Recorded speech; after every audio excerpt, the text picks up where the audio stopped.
I sort of think of mindset as the key to unlocking your potential. You're not going to learn from your successes. You're always going to be learning from your failures. You don't need to be a mathematician or a scientist, right, to understand the numbers in your business. The mind is like a parachute. It works better when it's open. Growth is about recognizing the effort as opposed to the result.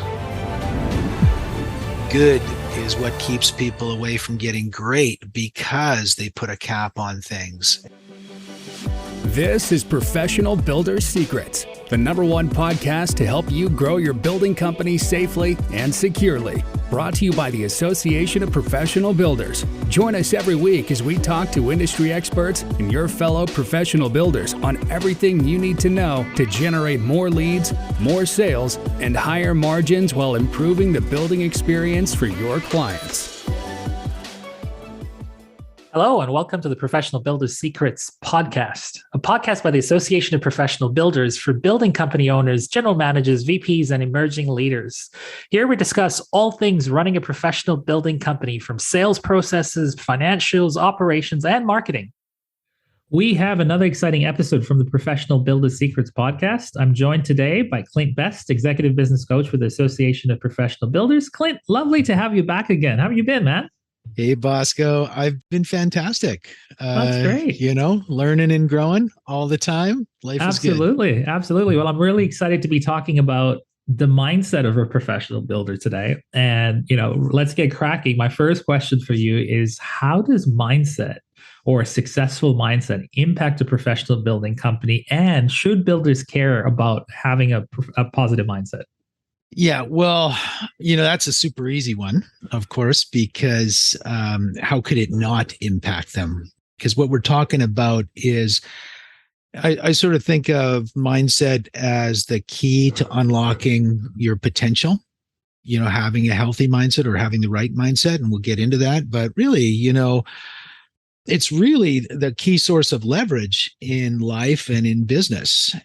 I think about concepts like I'm trying to think of the author's name, but the law of the lid.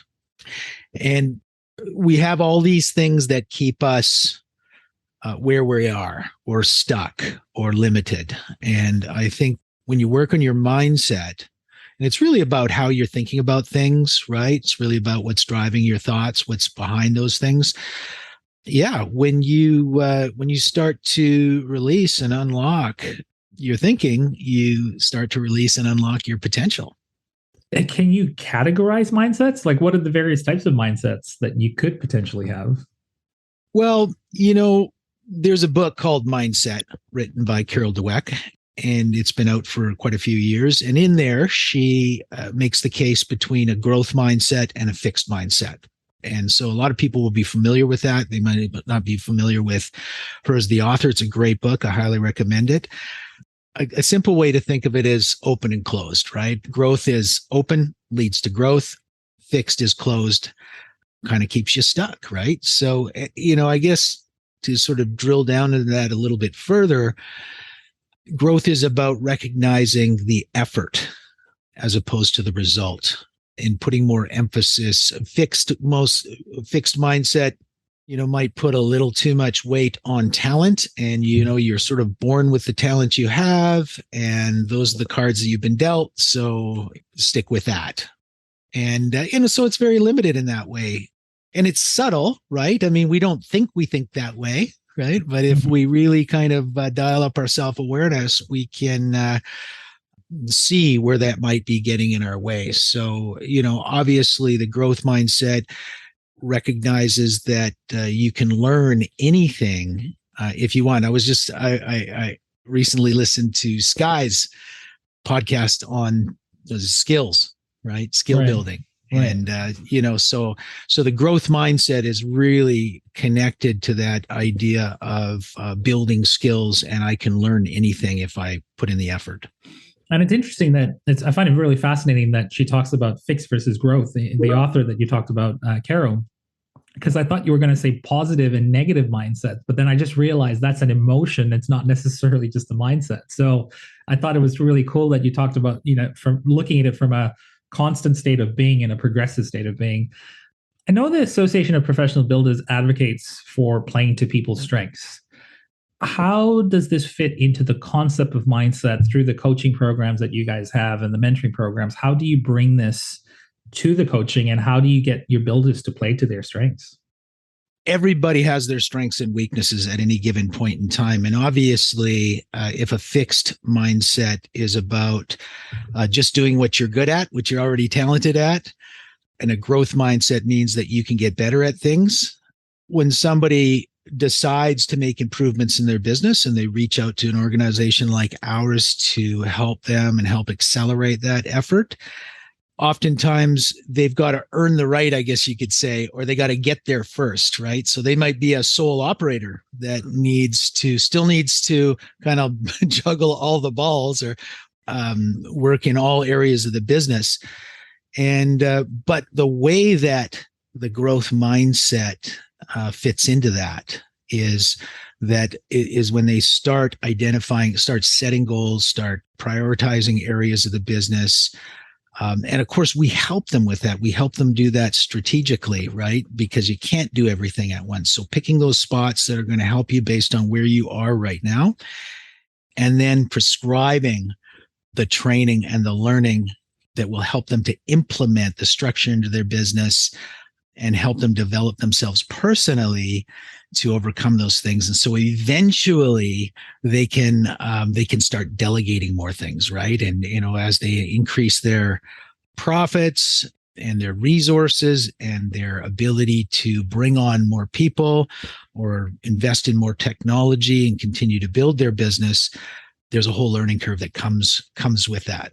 So as you go, you can earn the right to play to your strengths, right? In other words, as you develop those things in your business, you put yourself in the position or create the circumstances for a builder to do the things they're really good at and the things that they really enjoy.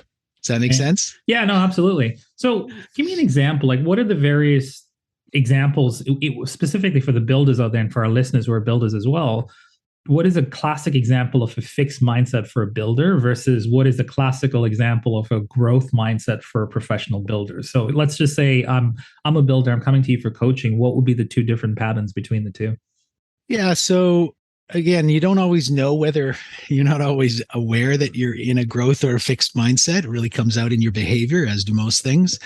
So what I've found is that people who are in a fixed mindset, struggle to get their homework done in between coaching sessions, right? And so they're kind of in that victim area, making excuses or blaming it on something, or and obviously somebody who's in a better place in a fixed mindset is kind of eager to dig into that homework. They really enjoyed it. They get on the call, they're excited because they learned something, right? So you mean the growth mindset would do that? Not the fixed, yeah, but the growth mindset would be that they want to actually, like, they're eager to grow.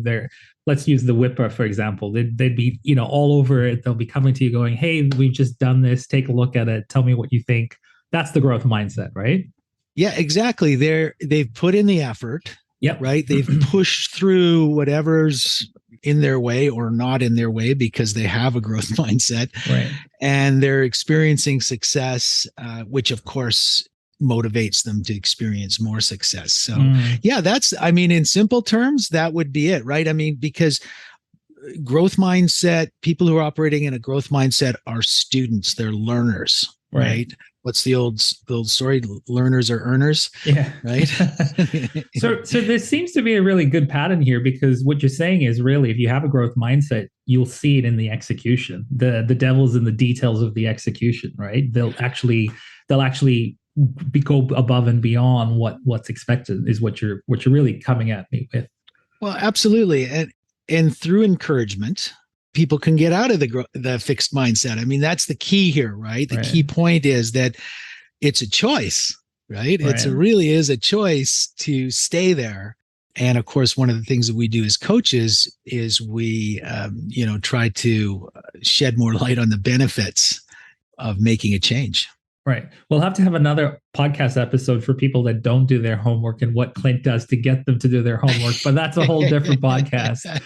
Um, Look, I really find this topic really fascinating. I've done a TED Talk, and it took me so much time to do, and it was something that I had to really have a growth mindset for. I've lost a ton of weight. That was my personal story. I'm just curious, what's your personal experience been on this whole mindset journey? And if you look back now down memory lane, when did mindset really play a really big role in your life? Boy, that's a great question. It makes me think of, as growing up, I was always, as a kid, right from my early teens, interested in personal development. I found it inspiring. I found it aspirational and uplifting. I just loved new ideas. I guess I'm a bit of an idea guy. So that led, to some reading and some learning. And so, as I progressed in my career in the early days, I was dress for success was something that I bought into, right? So, and just learning and applying myself, because it's a big part of being successful in business is that continuous learning and continuous improvement. So I became a student of business as I got my first career job, and also became a student of building relationships with people and showing up, but not just showing up in an appropriate way, whether it be the way I was dressed or the way I behaved or the way I was groomed. And that led to promotions, right? And that led to better lifestyle. That's been my journey. Is what I've learned in life is that when you stay open and you put yourself out there and you keep your mind open, right? The mind is like a parachute. It works better when it's open. Yeah. So then that leads to the aha moments, which leads to the breakthroughs, which leads to, better results. Right. And so that's been my experience. I'm completely bought into the whole idea. Well, at the Association of Professional Builders, you have all the different business protocols or business units. We talk about sales, we talk about marketing. How does mindset apply for a builder within those business protocols? So that's the word that we use, business protocols. And we really talk about them as there really are, what most people think of as departments in a business. So, marketing, sales, operations, or construction in this case, HR, finance, and leadership, we think is the one that we believe is the one that sort of lifts everything else up. So we call it the plus one. But yeah, in all of those areas. So marketing, you think about limiting beliefs, right? That hold us back, and everybody picks some of those up along the way, right? So marketing, for instance, spam, all marketing is spam, or I've got to take the customers that are coming to me as opposed to the ones that I really, really want or would enjoy working with, right? So one of the shifts that people make in their thinking as they learn, as they apply themselves, right, and put in the effort and open themselves up to the possibility that there's a different way or a better way, is that great marketing doesn't feel like marketing. It's helpful. It's not spammy. And you can get a better quality client, and you can get more of them, if you're just more helpful. So really, sort of engineering your marketing in that way. So in sales, one of the limiting beliefs people have is that salesmen are pushy, right? So they feel like when they're selling that they're being pushy. Right. When really the shift should be to presenting value and having a good process. And when you do that, people start chasing you instead of you chasing them. So operations, communication, or the idea that nobody can do better than me. Then you start to learn about delegating and developing those skills. You can see how the skills, right, there's skills attached to each one of those disciplines. HR, your ideal client or ideal employee, and rather than just sort of tolerating what you have, raising the bar and accepting that they're out there if I learn how to attract more of them, to be a better employer. And, what that'll do is, I had a client recently in Saskatchewan here his name is Todd. He really bought into this idea, stepped out of his comfort zone and learned how to do it differently in a relatively small community, attracted a couple of key people within a short period of time, which of course ended up giving him a bunch of time back and just, improving his mood and his confidence and everything else. I'm wondering if this is the same Todd that was on our podcast a few episodes back, maybe. I think it was Todd Lake. Yeah. Shout out to Todd. That's cool. What you're telling me is it sounds like there's a glass ceiling that needs to be broken in order for the mindset to change as well. Because, you talked about certain trigger points like, the perception of marketing and sales. Let's talk about pricing. Pricing, sometimes people need permission to succeed, to have the right pricing. So is it fair to say that builders need to break the glass ceiling to give them that permission to succeed? Oh, absolutely. Because the glass ceiling is the limiting belief, right? Sure. And, but here's the thing, right? Those beliefs seem like the truth to us at the time that we're holding them. So we hold them very close and very tight and down deep, right? So it takes the effort, right? And the openness. That's how you break through those glass ceilings. And I'll be honest with you. I mean, and I'm a coach, so obviously I advocate what we do, but the accountability is a big part of that, right? Because most people will give up, right? And that's really another one of those classic signs of a fixed mindset. Fixed mindset, you give up. Really, a growth mindset is all about persevering, and I'll figure out a way and I'll make it work, right? Yeah. I've just figured out that you're also probably not just a coach, but a therapist as well, because you're basically also getting builders to admit things and have like a really honest conversation with themselves to apply and understand and then change those mindsets. Because it takes a lot to go, hey, this is my limiting belief. It takes a lot of openness and getting rid of the ego and the pride and the fears and going, hey, I'm struggling or I need to do better in some areas. So that takes a lot from a coaching perspective as well. Well, people are a big component of business. And so, as a coach, you have to understand people and understand psychology and understand what gets people in people's way and be able to comfortably talk about those things, and we don't know what we don't know.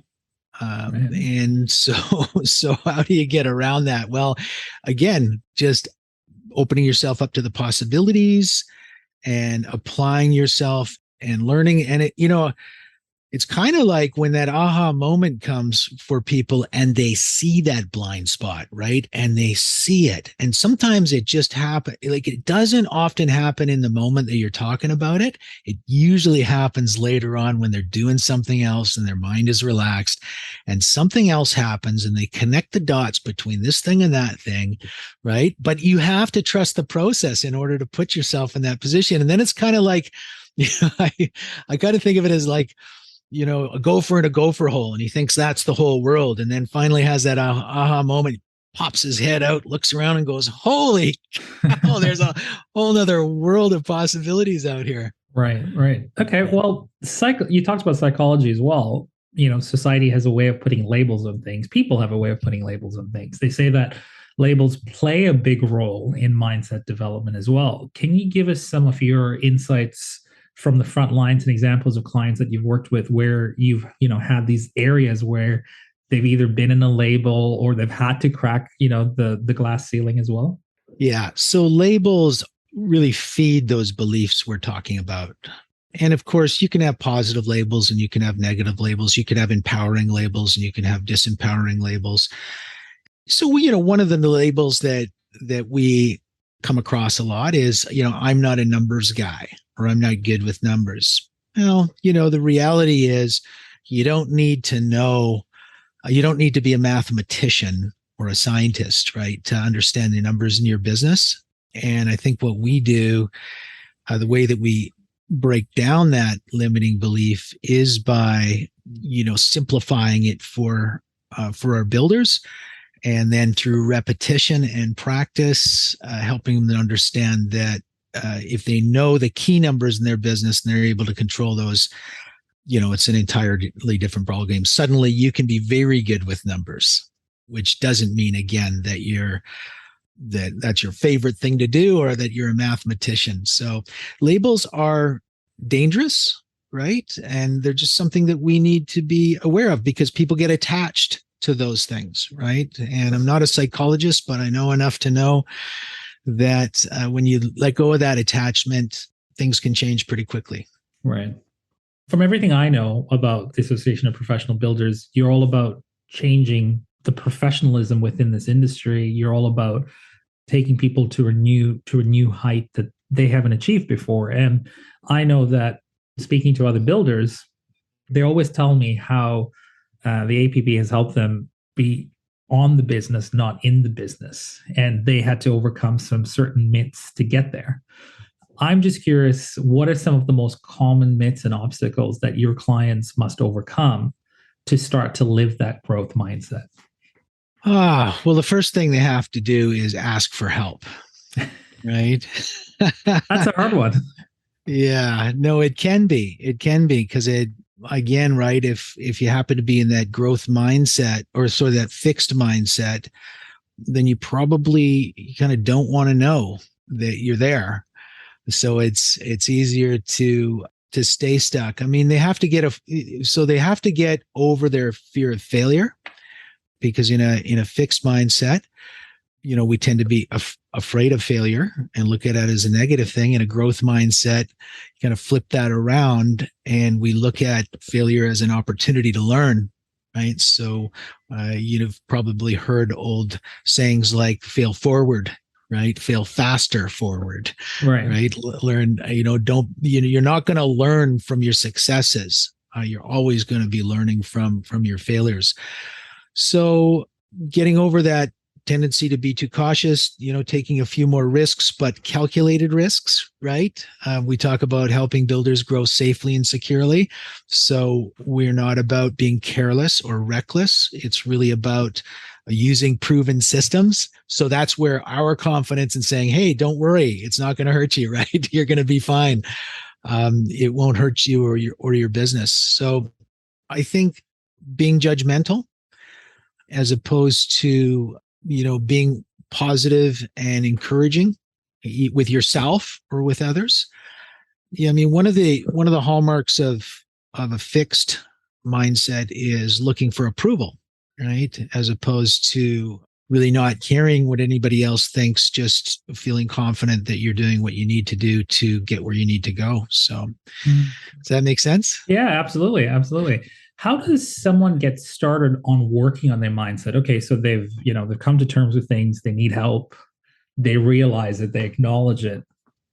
Now what happens? Yeah. So again, right, start educating yourself. I think Carol Dweck's book Mindset is a great book. I think you mentioned one earlier. What was that? Yeah, it was called The Big Leap by Gay Hendricks, and it completely blew my world. I think was one of the catalysts for some of the changes in my life, both personal and professionally. But it talks about being in the conscious zone of genius as opposed to doing things in the unconscious zone of genius. And I think both. It sounds like Mindset's just a great book to read as well. Yeah. So there you go. Right. You start to do some research, start to learn.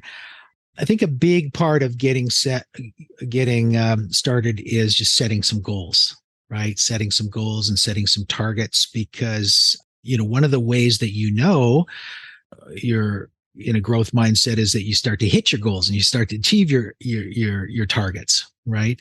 So, what another way is just simply looking after yourself, self-care, exercise, making sure you're getting enough sleep, making sure your diet is working for you, because those things affect your mood, or they affect your ability to learn, to take in, to retain information, right? To be open, to be creative, making a plan and sticking with it, right? So what that does is it forces that perseverance, right? Because, you're not overthinking things. You're not letting your feelings direct your actions, right? Because, we don't always feel like doing what we need to do to move ourselves forward. But here's the thing, right? And you might think of feelings or motivation, like what comes first, motivation or action? Well, a lot of people think you need to get motivated to take action, but oftentimes you need to take action to get motivated, right? Because you start to get that movement and momentum. So getting started on something, making a plan, sticking to it, and of course, getting yourself a coach. Yeah. I think they call it activation energy too, which then leads to the motivation as well. Yeah. So we've talked about, the hallmarks of what a fixed mindset would look like. And, you pointed out a really good one, which was, looking for validation from others. Let's look at the other side of the spectrum. So, let's talk about the growth mindset. What are some of the successful habits of high performing building companies that you work with today that, you've already transformed from the fixed to the growth? What are some of the trends you're seeing in the market, and what do those behavioral habits look like? Yeah, so the behavioral habits would be all of those important but not urgent things that we think about when we think about the Eisenhower grid, for instance, right? Like planning, developing people, and not doing everything yourself. So that would go to training, right? Really, really dialing up your belief in good training and investing in those things. Again, right, on the personal side, exercise and reading, and on the relationship side, hanging out with maybe a higher quality of people. Sometimes, as much as that sounds bad, I mean, really, a lot of people stay stuck that way. So I think those are some of the key behaviors that show up. I think that problem solving, doing more problem solving, that's a behavior. In other words, not just accepting things, but challenging things. We can do better. What's a better way? That sort of thing. Does that make sense? Yeah, it sounds like the human character traits also blend in with the business character traits from what you're telling me. Like when someone's going through a growth mindset, there's a blend of both, it sounds like, from what you're getting at. So oh yeah, absolutely. The two are tied pretty closely together. Okay. So, what are some of the tips on developing a growth mindset that can impact a building company positively? What do you encourage, when you take on a new builder? What are some of those tips that you want them to take on so that they can start seeing the successes? Let's say you're working with a new building company. You're trying to encourage them to move towards a growth mindset. What would those early initial coaching calls look like to get them to that area that you want them to be operating out of? Well, first of all, we do provide training on mindset just to start opening up their awareness on that, because typically some are real heavily into personal development, and then there's a whole spectrum of people. But okay, so first of all, the accountability, right? And calling people out and asking them the challenging questions and asking them a lot of open-ended questions to get them to think and to get them to, and then sort of allowing for that awkward pause while they are thinking, right? And not letting them off the hook. So accountability is a big tool that we use, and it shows up in those ways. Providing a safe environment, I think, is another really important part of working with anyone. Creating the conditions where people feel like they can be vulnerable and open up and let go of those things, or start that process. So I think those would be big ones. Okay. What are some key benefits that come with developing a growth mindset for builders? Where does the benefit show up in the business typically? Well, the big benefit, of course, is just the return on investment, financially. That's always going to be there. But I think other benefits are, on a personal level, just feeling fulfilled, right? Or filled full, right? As they say. And just that level of satisfaction in what you're doing, and that transfers onto the team. So it really, just the process of learning and growing, Bosco, right? I mean, you're a student of life, right? Yeah. Once you've had it, man, once you get a taste of that, It's addicting. it is addicting and in a very good way, right? Right. So, from a coaching perspective, where do you measure a success mindset? Are there any metrics that a positive growth mindset could show up? Let's use the building side of things. What metrics do you look at when you're working with your clients to know that they're in a growth mindset? Well, that's easy because we have a whole set of KPIs. We have them track key performance indicators. That would be the acronym KPI, and so whether those be on their P&L or in their sales process and their marketing process at the team level, when those dials or those start to go in the right direction and those targets are hit. It doesn't always happen, quickly. Sometimes it takes effort to move them. So patience and persistence are key. But yeah, I think, the metrics are in the business, right? And then of course, and so, your leads, your conversion rates in your sales, the quality of your leads, the number of leads that you're getting, and of course your margins. It's going to show up there. And then, of course, on the personal level, you're going to feel less overwhelmed. You're going to do more in less time, right? So you're going to get more done in less time because you're becoming more efficient, etc. Your team's going to probably grow. Are those kind of metrics you're? Yeah. I'm just curious because obviously, you're dealing with mindset often on the calls. I'm just curious how you keep the builders accountable, but it sounds like you guys have systems in place to know how that accountability measures up as well. I've Well, always and I would, sorry, Bosco, I just have to yeah. sort of reassert that if they're not going to, those targets are not going to be met typically if they have a fixed mindset. It's just because they're not going to do the work. Yeah. It's really difficult to coach somebody that stays in there, Right. stays in that fixed mindset. They really have to come out of it. So, Fair enough. I think I know the answer to this, but I'm going to ask it because I've always thought about this as well. sure. Is there a destination on a successful or growth mindset, or is it a continuous, constant work in progress? I'm always thinking about this at the back of my mind. Is there a place of nirvana that says, hey, you've arrived? Or is that something that continuously changes over time? Well, I'm sure you do know the answer to this.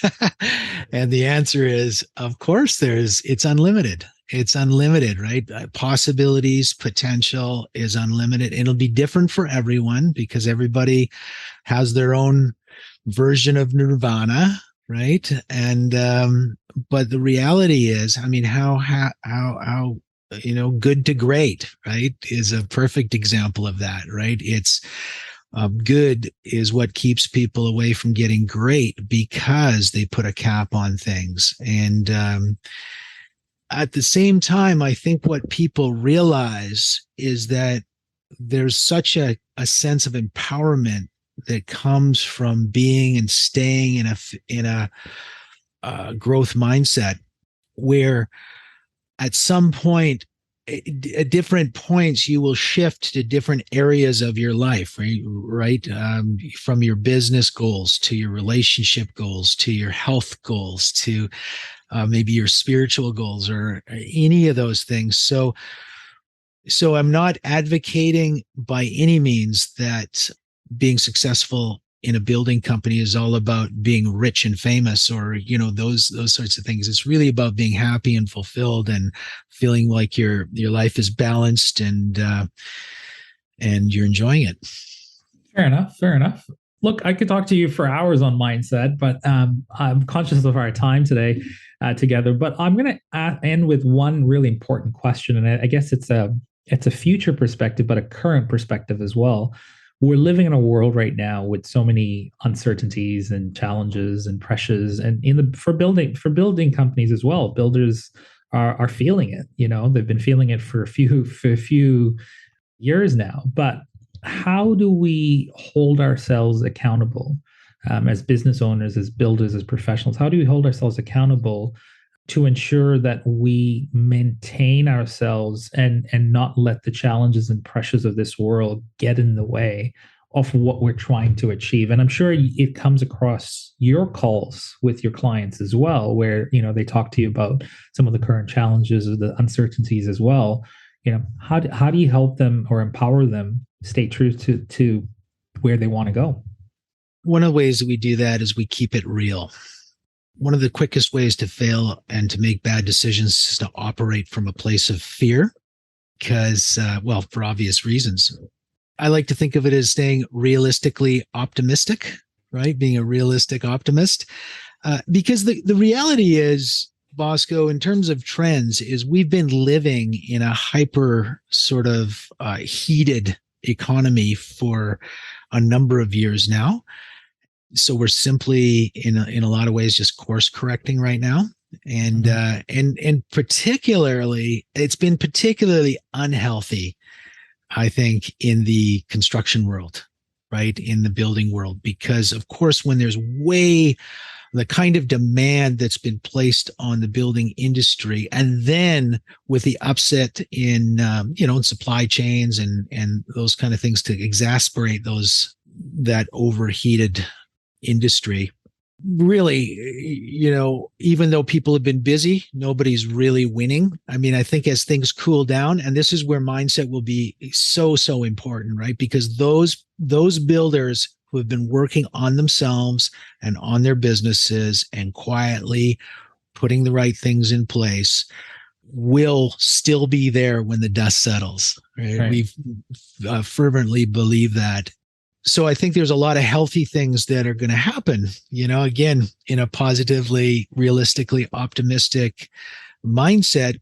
We're going to see the demands on employees start to improve, and the demands on materials and supplies. All of those things are going to lead to, I think, a better result, for a better outcome for both the customer and the builder. But again, right, we have to be, a growth mindset leads to a resilience and a flexibility, right? That can't be achieved in a fixed mindset. So as things change, we need to change along with them. And we have to be following what's going on and interpreting those in a kind of an empowering, positive way, not walking around with rose-colored glasses, but really making well-educated, well-timed decisions. And those are the guys that are going to win. Any final words for our listeners out there around mindset? Any words of wisdom from you before we wrap it up? I think I've said it all so far. I would just encourage, anybody who is not happy with where they're at right now to really take a hard look in the mirror and say, how am I getting in my own way, and how can I make some improvements to that? I think someone wise said once to me, know who you're becoming, right? And that sort of changes the entire conversation. So absolutely. I think that really resonates with me too. Well, Clint, it was a pleasure talking to you again. It's been a while, but I'd love to have you back again in the future. But always appreciate the stimulation that you bring on these interviews, and I wish you well in the future calls as well. Thank you, Bosco. It's been an absolute pleasure. So right back at you. Hope life treats you well till we see each other again. Thanks for joining us today, mate. Thanks, Bosco. Thank you for listening. Remember to subscribe to Professional Builder Secrets on your favorite podcast platform and leave a review. To learn more about how the systems at the Association of Professional Builders can help you grow your building company, visit associationofprofessionalbuilders.com. See you next time.